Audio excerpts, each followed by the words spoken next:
What is going on, YouTube? What is going on, Kansas City? And what is going on, everybody? And welcome to the beat of KC. Ladies and gentlemen, we have with us today Dillon Davis coming to us from Through the Fog as a contributor. But it seems like I have him on today and everything decides to erupt in the sport. So we're definitely going to be talking we're definitely going to be talking KU and Big 12 and SEC and obviously college athletics. But I think the biggest piece of news honestly came when I saw you tweeted that you play slow pitch softball. So we're going to talk about that first. So you play slow pitch softball. What's up with that? Are you competitive? Are you just going out in a rec league? You chugging beers beforehand? What's going on, man? Well, first of all, thanks for having me.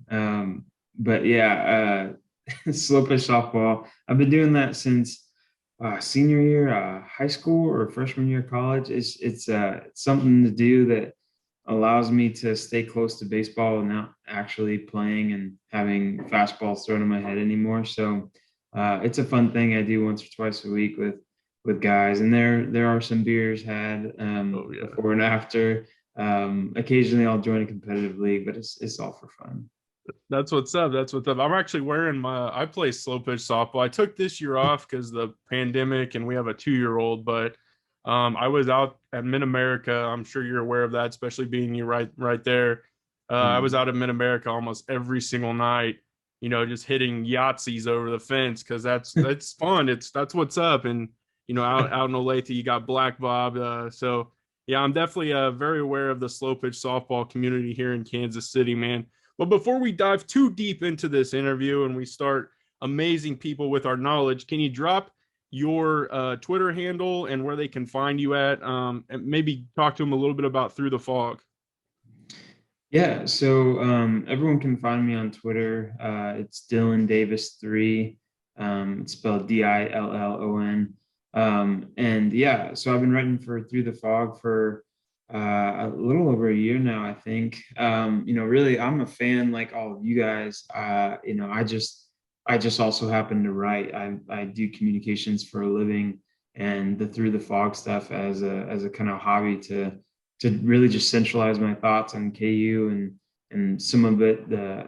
I could write about the Chiefs, but the Through the Fog is primarily KU football and basketball, and it allows me to put everything in one place and share with you guys as opposed to just ranting on Twitter all the time. So that's why I do it, and yeah, it's been good. That's awesome, man. That's awesome to hear. I actually just got on with KC Kingdom, and I'm 9 articles in, and I can tell you it's definitely a way to digress and get what you want across. But it, like you said, it's not doing tab after tab on Twitter. It's a nice way to get your message out there and relate to people. So, but with that being said, man, I'm excited to talk to you. I really am. I've been looking forward to this all day because, I'm excited to talk Big 12 and definitely KU for sure. So let's go ahead and start off with KU. Obviously Texas and Oklahoma just absolutely drop a bomb. And that kind of just leaves KU, in my opinion, kind of hanging in the wind. And I mean, it really does. What do they do? We've heard everything from the Big Ten. We've heard everything from the Pac-12. We've heard the Big 12 is going to hold on by the eight. What are your kind of and what was your initial just reaction to hearing Texas and Oklahoma wanting to go to the SEC? Well, the first reaction was just a little bit of shock because it came out of nowhere. I mean, usually you hear rumblings about a team being unhappy or exploring their options, or something happens that kind of would think that, oh yeah, well after that I wouldn't be surprised if this team or this team leaves. So it did kind of come out of nowhere and took me by surprise. Having said that, now that it's fully in motion and Texas and OU have applied to the SEC, and by all accounts, it sounds like that's a foregone conclusion. They're going to be accepted. Now it's just about for KU finding the best possible situation. If that's staying in the Big 12 and working things out, then that's what they should do. But if not, they need to be exploring their options with other conferences and put them in a good situation for them to remain competitive for years to come, because this is going to, I mean, this move is really going to shake everything up. I mean, SEC's they're conference number one now, and Yeah, everyone else is fighting for second place. So KU's got to find themselves in a favorable position to keep up. for sure. And I think as you go back and reflect, we think money initially. That's number one. But then you obviously immediately think football. And I think as just a fan of KU in general, it really kind of hits hard because we know what we have in our football program. We know we've gone through a series of coaches. We know that the turnover is just crazy. Some of our facilities at KU still need to be upgraded. And I think that's frustrating as a fan because you're like, man, at some point that kind of is holding us back. What are your thoughts on that? Because, I do think the Big Ten could potentially be interested, but then you hear like the rumblings of like, well, it's their football program and things like that. So what are your initial thoughts on that? Because I've really seen everything across the board on Twitter and social medias and even just articles being written. What are your thoughts on just like the football program itself holding us back from maybe making that big jump? Yeah, I mean, honestly, if the football program were in better shape, I think the move to the Big Ten would be a no-brainer for them and for us. I think that's the only thing that I can think of that would give them hesitancy. I mean, because we check off everything else. I mean, obviously, everyone, this isn't about basketball, this whole conference realignment. We all get that. K-State fans love to remind us of that in our mentions. But KU immediately elevates the basketball prowess in the Big Ten. They become the most storied program, better, more so than Indiana. Indiana thinks they're a blue blood. They're no longer a blue blood. So KU immediately elevates that. They have the AAU factor. They're a research institution, which the Big Ten covets. Geographically, they bring KC, which is a growing market. It's not a huge metropolitan area, but in the Midwest it is.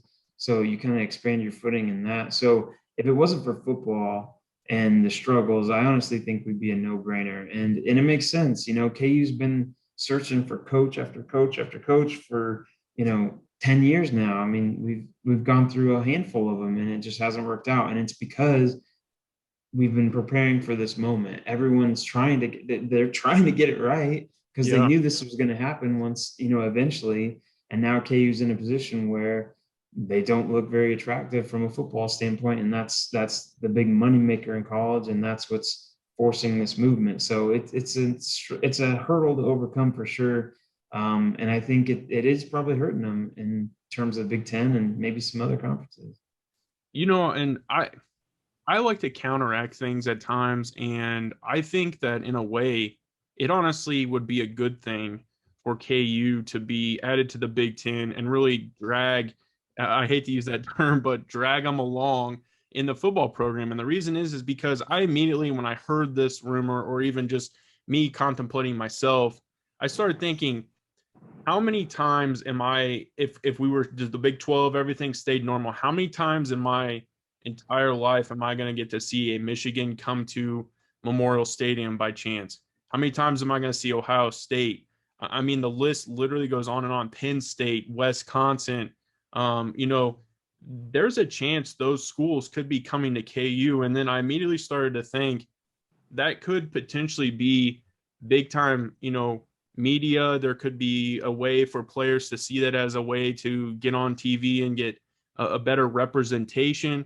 But then I also started thinking, as just a fan of football, I would be interested in going to Memorial Stadium to watch Ohio State. So that's going to bring even more fans. So I think in a way it would be a very positive thing for KU to even just do this, and their program may not still be the best. What are your thoughts on that? No, that's something I didn't think about, Yeah, as college football fans, who wouldn't want to go see, a top five Ohio State team come into Lawrence? Like, even if your KU's probably gonna get the beat down, like, yeah, when have you ever seen Ohio State play in person, or Michigan, or Penn State? So that does bring in people, that does bring in tickets, which means dollars and TV views and all those things that KU needs to up their football game, not just the product on the field, but viewership and dollars. So that is definitely something that could shake things up. New conference, new teams. Just KU obviously has a new coach and new staff, so there should already hopefully be some optimism and some excitement and some newness, for going to Memorial Stadium. But you couple that with new teams and new conferences, especially some big name schools like the ones you just mentioned. I mean, yeah, that could really re-energize the fan base and get people attending games and get our numbers up to where we need to be, so we can increase we can up our facilities, and we can start to be more competitive and get more recruits in town, and all that stuff goes hand in hand. So I think you make a good point. Thank you. And yeah, you know what? I think you kind of hit it on it there at the end because I immediately started thinking too. And I wrote an article for KC Kingdom in regards to the KU football program. And one of the things that I talked about with Lance Leipold coming in, one of the things I would like to see him do is develop two characteristic traits. One being really a culture atmosphere, and really kind of just a direction of what we can expect and identity. And what I meant by the culture aspect is I just don't really ever feel a culture has been developed and stabilized in the KU football program. Just because it's like we talked about, coach after coach, and just players not necessarily staying or being there for a longevity period. They don't really know, what to kind of provide, I guess you could say, because there's just been so much overturn. And I think if he can develop a culture, and it leads me to with tying everything in with the Big Ten, if that's the case, is the fact that if K State were to stay in the Big 12 or do whatever they're going to do, it almost is like roles could potentially reverse, where a kid who was originally choosing to go to K State because of the new flashy facilities and the winning aspect, now that might flip because we don't know what K State's even going to do. And KU is a potential Big Ten, participant that might start drawing some of those kids from K State to KU. What are your thoughts on that? And really kind of creating a culture that players want to come to KU and play. Yeah, well, I'll touch on the couple of things that you mentioned. So first, the culture. I mean, Lance Leipold has preached that word culture and consistency both a lot these first couple of months on the job. So that's what he's trying to establish. He's trying to Yes. establish a culture of hard work, of doing the things necessary to get better each and every day, each and every week, each and every game. So you can tell that's a priority for him and his staff. And you look at who he's brought over. I mean, this staff is almost he did a good job of balancing some previous Yeah. assistants and bringing in new ones, but he brought in guys that have been with him for years, and it's because he values that consistency. He wants these guys to have the same coordinators and the same position coaches year after year, because yeah, it's right. It's hard to build consistency and culture when you have so much turnover year after year Yeah. in your staffs, and you're implementing new systems every 2 years. So that's definitely really important for him, and it's really something he needs to establish early on, because this team is going to have so much deficiency talent wise compared to other teams. They need to do things that they can control in order to be competitive and just maybe win a few games this year. They need to do the little things like you know get their assignments done. They need to block properly. They need to not hurt themselves with penalties. They need to do those type of things. And that all starts with the culture that Lance is trying to implement.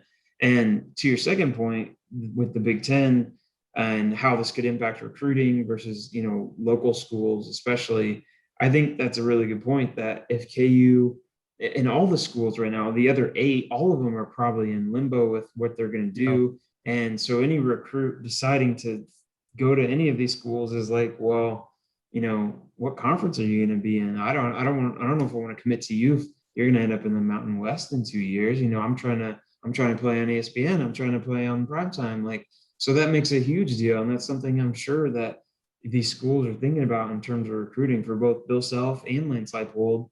They're thinking, hey, we need to know what conference we're in. We need to have some some assurance here. I mean, KU basketball is a little different because that they're going to be good no matter what conference they're Yeah, in, and so that's not exactly the same for Lance Leipold. I mean, yeah, you could maybe have a better recruiting pitch if you could say, I don't know where K State's going, but we're going to the Big Ten in 2 years. Like, get on board, and we're going to get this thing rolling. So it helps. for sure. And that's kind of what makes me wonder too, because we've heard the rumors that the Pac-12 is wanting like, majority of the remainder of the teams, minus potentially, the TCU and Baylor, but they're wanting basically everything else. That makes me kind of wonder too, if it comes down to it, which would be a better football conference in your mind? Would it be the Big Ten, who obviously has Ohio State, Michigan, Michigan State? I mean, that lethal lineup. But then you also have the Pac-12 that's kind of potentially going to be adding some of those schools and really could start to draw more recruiting from that aspect. Who do you think would have a better, I guess, football overall record if they went head to head? Well, I think the Big Ten is the stronger football conference. I think, the Pac-12 obviously has some teams like Oregon and USC who are consistently top 25 teams, and USC is not quite the same juggernaut that they used to be under Pete Carroll and some others, but those are still really good teams, and Washington's been a pretty good team under Chris Peterson, and Utah's had their moments too. So I think overall the Big Ten is stronger. And does that mean more wins for KU football if they go to that conference? Maybe not. Maybe because they're stronger, that's not going to help us. But the bottom of that league, Rutgers, Illinois, Purdue, Nebraska, those are all teams that if Lance Leipold gets things rolling in a couple of years, like everyone thinks he will, like, Mm-hmm. local, nationally, everyone is, no one has really said this hire was a bad one.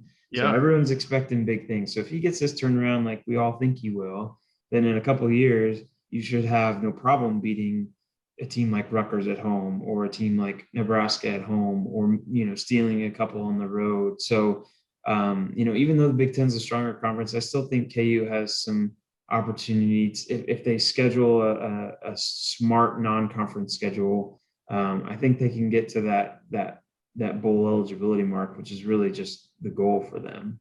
for sure, for sure. But before I dive into definitely start talking a little bit of basketball, the final really Big 12 piece I want to hit on is just your thoughts on, Bob Bowlesby coming out and really kind of just throwing a complete shot at ESPN and everything that he kind of threw at them. I was definitely kind of like, okay, like I get where you're coming from, and then I kind of, after diving in a little bit, you're like, I can see this maybe a little bit.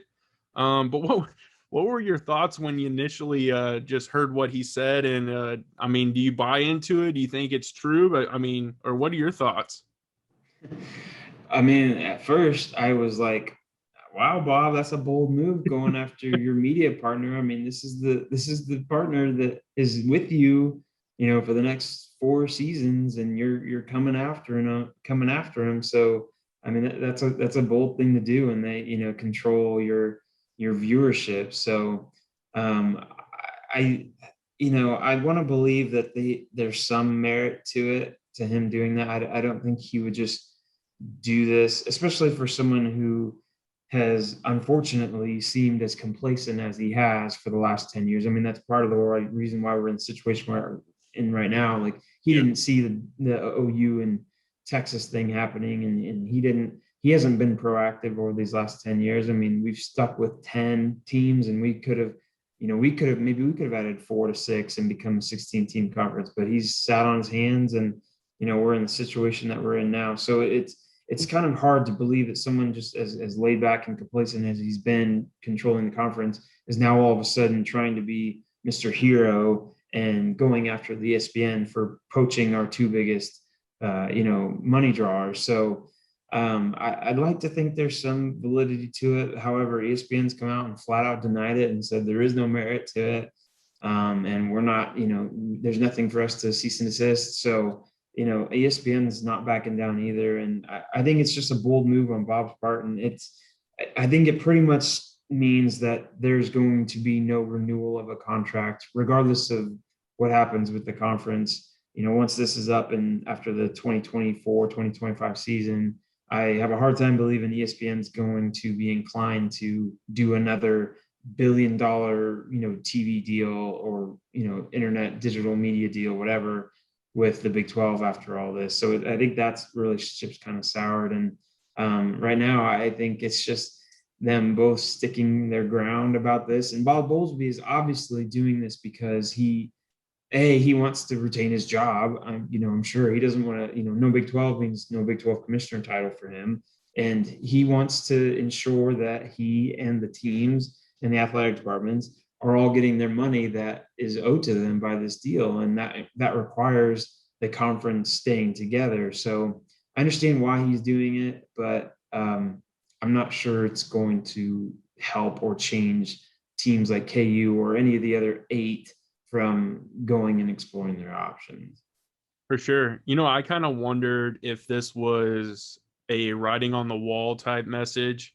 Like, I understand all the teams that are in this remaining 8 have started looking elsewhere because they know that there's a good chance this may not even ride out.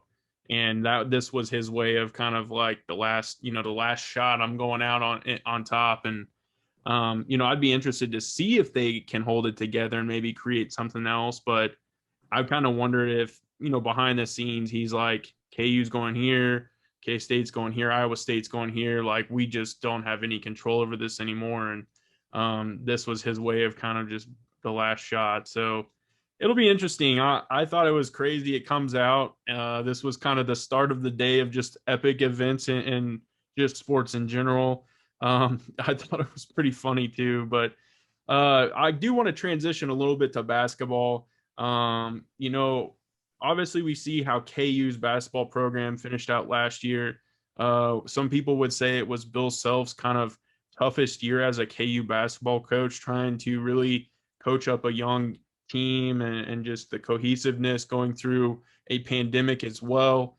Now we see a completely revamped, just domination, at least on paper, roster. What are your thoughts on really the switch? And do you think Bill Self kind of took last year personal?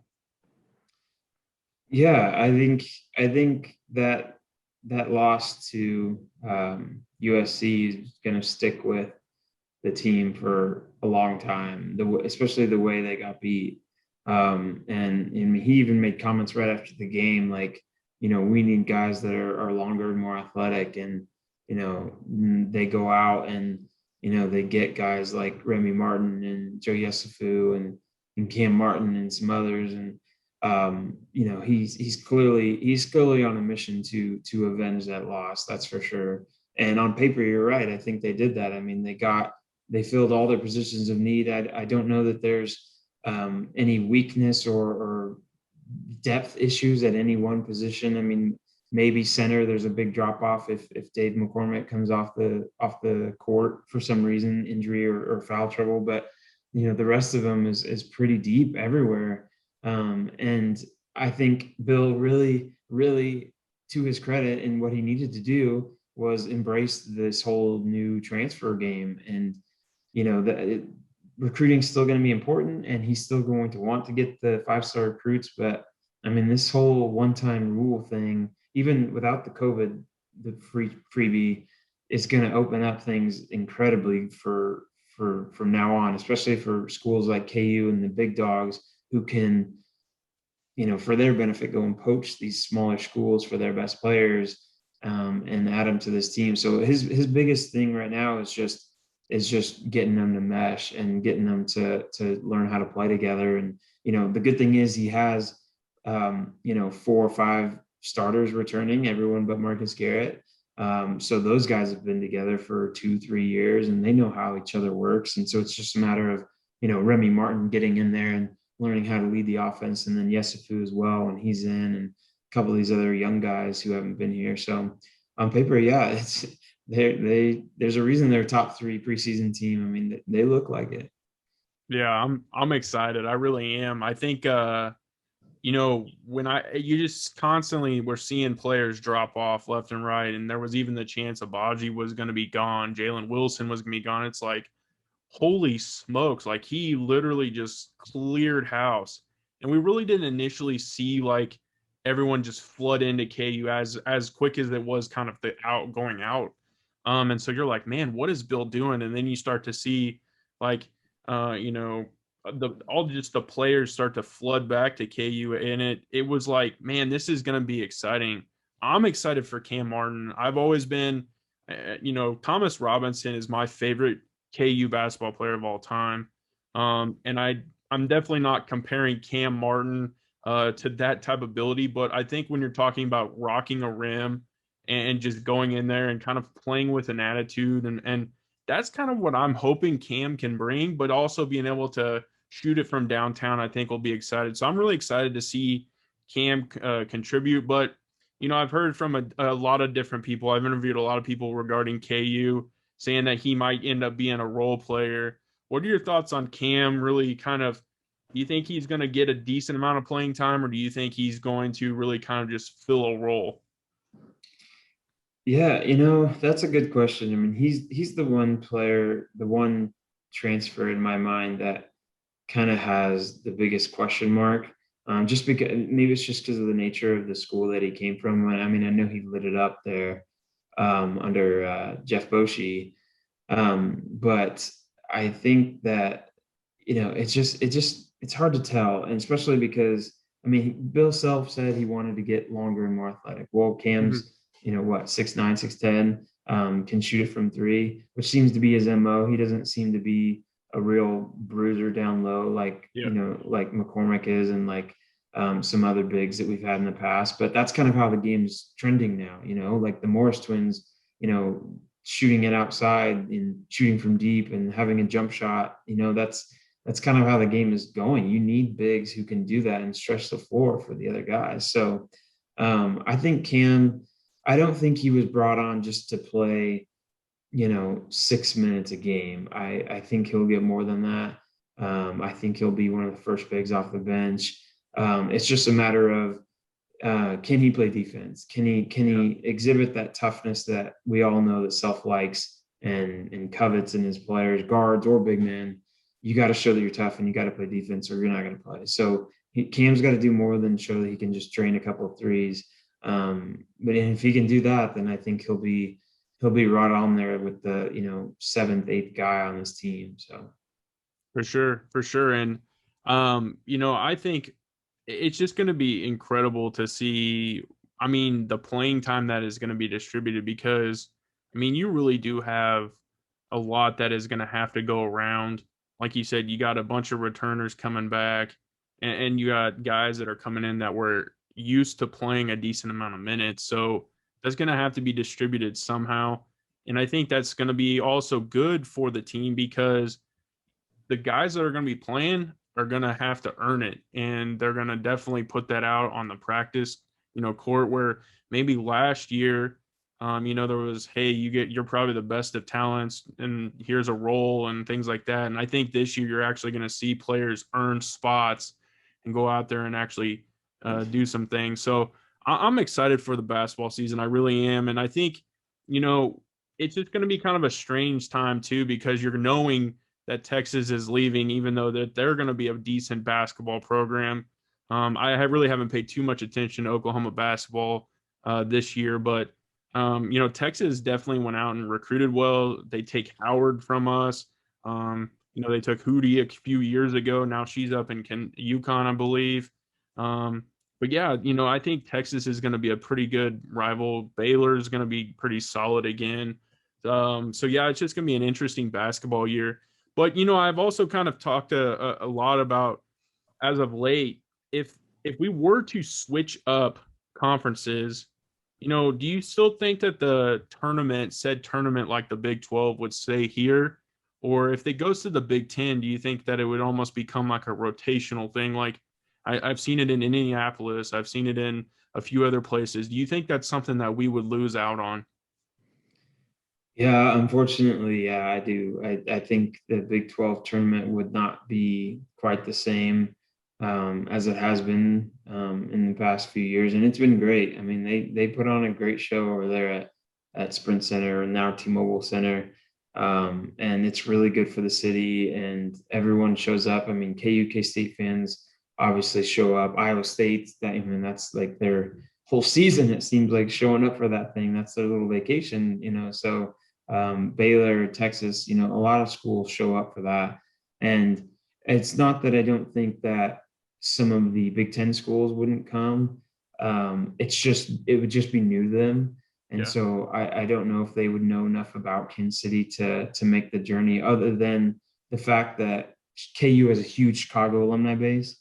So, I could see a lot of people coming into town for that if they have, connections, that usually falls right around spring break or right before spring break, that Big 12 tournament. So I could see a lot of KU people from up north coming down too to support it. And I think it would be a rotational site. I think they would work it in eventually, with Indy and maybe Chicago, Kansas City. I mean, I'm sure Detroit. I don't know who all the sites that they have, but I'm sure it would probably be worked into rotation. It wouldn't be an annual thing like it is in the Big 12, unfortunately. But I don't think it would be lost entirely. It just wouldn't be an annual thing. for sure, for sure. And that's kind of what I started thinking to myself, the Big 12 was very solid in basketball. There for a stretch. You, if you looked at the top 10, there was a decent amount of Big 12 teams that were in the top 10 there for a while. I would say it's definitely fallen off as of late. But then I started to evaluate if KU were to go to the Big 10. You're talking about some schools that really kind of have been there for a little bit. Michigan has kind of been up there, obviously. Illinois was very competitive last year. You've seen some flashes out of like Wisconsin. We know what Michigan State provides every year with Tom Izzo. I think honestly, from a basketball perspective and consistency year in and year out now moving forward, I think the Big Ten would be good from the basketball standpoint. What are your thoughts on that? Yeah, I think it'd be hard to top that as a basketball conference if all those teams remain at the top. I mean, SEC is clearly football oriented. So, they're not going to be topping basketball. ACC, you're going to have Duke and North Carolina, obviously. And, Florida State's been really good too lately. And, they would maybe have a claim, but I think overall, yeah, the Big Ten would definitely be the strongest basketball conference if Kansas were to join, and you'd have some great matchups with KU, Michigan State, KU, Iowa, even Wisconsin. There would be some great matchups week in and week out, and there usually are in that conference, even without KU now. So you throw KU and Lawrence into the mix, and that just adds to the stories. And you got Indiana, who's like I mentioned earlier, not quite the blue blood that they used to be, but still getting to play in Hoosier land, like that would be awesome. That would be awesome to go see a game in. And I'm sure those fans would be overjoyed to come see a game in Allen Fieldhouse. So I think it would really elevate that Big Ten into the premier basketball conference in the country. For sure, man, for sure. And I'm super excited. I'm hoping, my pick, honestly, I'll admit it. There for a little bit I was like, please, I want the Big 12. I keep calling it the Big 12, but let's just be real, it's not that anymore. I want the Big 12 to be, to stick around and maybe us pluck a Houston or add a Cincinnati or a Memphis and try to keep this thing rolling. But the more and more I look at it, the Big Ten just offers, I think, way too much. And I'm hoping that they really are taking it seriously and trying to get KU. Honestly, I would love to see K State come along, Iowa State, and then, maybe everything else go to the Pac 12. It would be just interesting if that happened, but I'm pulling for the Big Ten. If you had to pick one, which one are you going with? Are you going Pac 12, Big Ten, ACC, or are you just sticking home? Uh, Big Ten would be my preference too. For some of the things we've talked about today. I mean, I think KU joins, they become the top, if not one of the top basketball conferences in the country. excuse me, you get good football. You get all these new storylines, all these new potential rivalries. And if Iowa State comes, I mean, that's great for them too because they get to play. You know, they already play Iowa every year Hmm. in both. I think it's basketball and football. So now you get to make that a conference game. That only increases the odds and the excitement for those two fan bases. You know, KU just fits the Big Ten, I think, in so many ways. The academics, having the Kansas City location, bringing this market up, elevating basketball.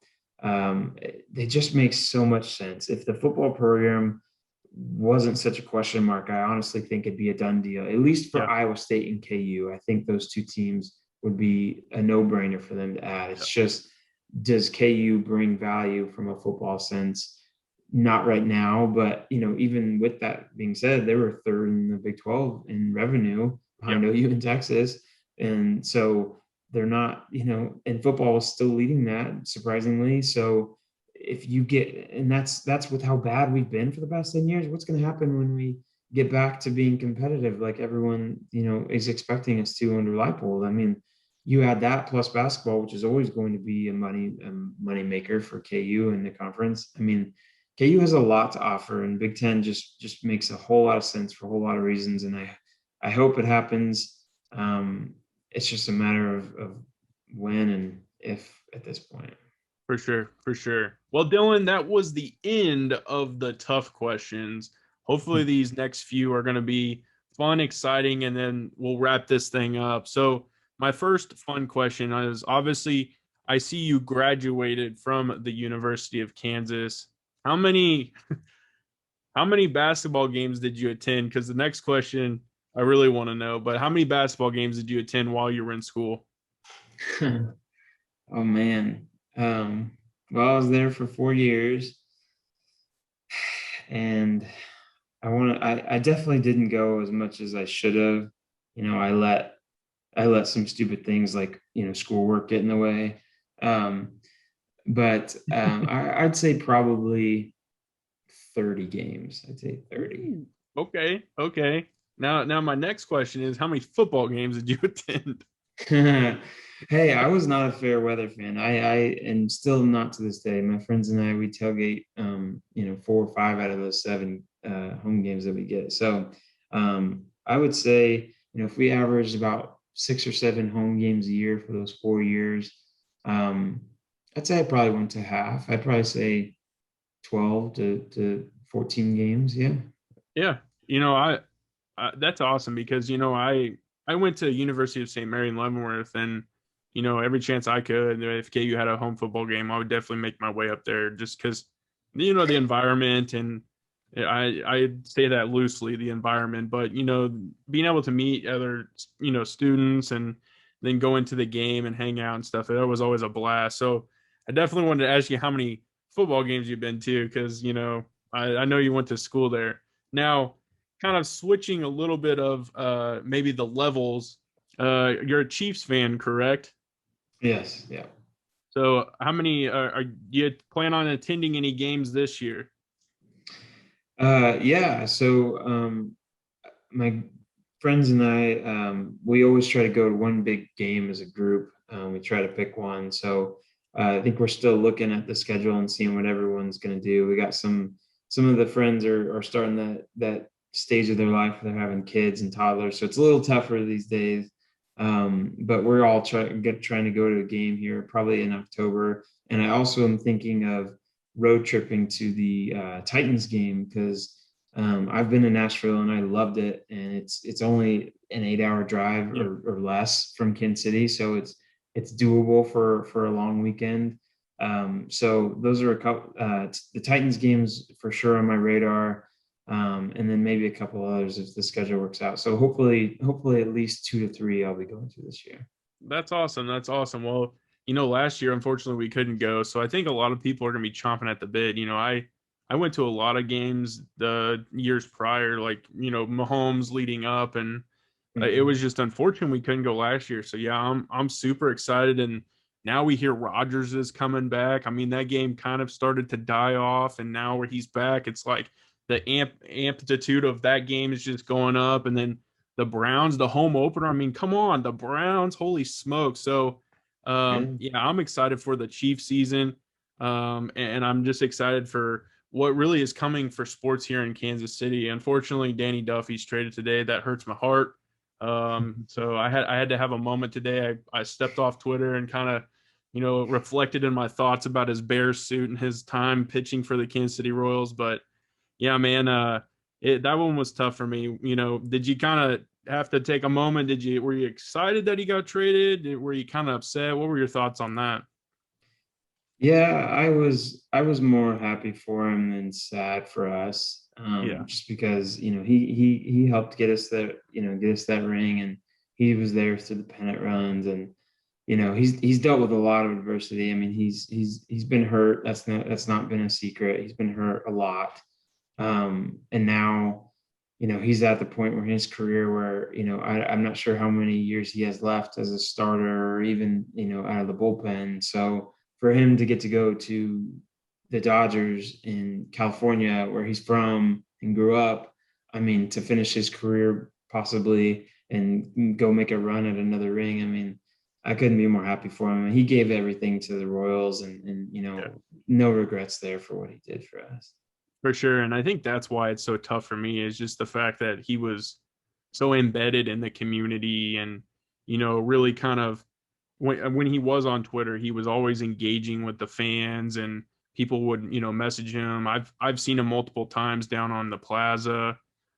Just a really good overall dude, and a guy that you can appreciate as a fan as well. And I think that's what hurts the most is, he kind of felt like one of us, honestly. So, but Dylan, man, I appreciate you coming on. This was absolutely, absolutely incredible. I really do thank you for your time, giving me the opportunity to interview you. Hopefully, you had some fun. Maybe I challenged you a little bit, but I definitely look forward to this again. And before we sign off and let everybody go to bed, go ahead and give them one more time your basically where they can find you at your Twitter and things like that.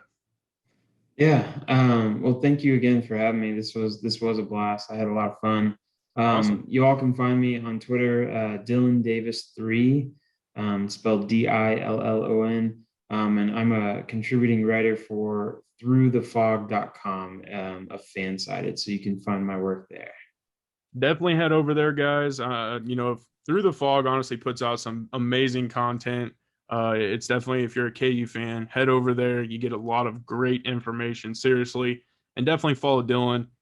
He puts out some good stuff on Twitter too. That's honestly how I found Dylan, and he kills it. So, you guys know how I wrap this up. I appreciate you guys checking out the Beat of KC as always, and have a good evening.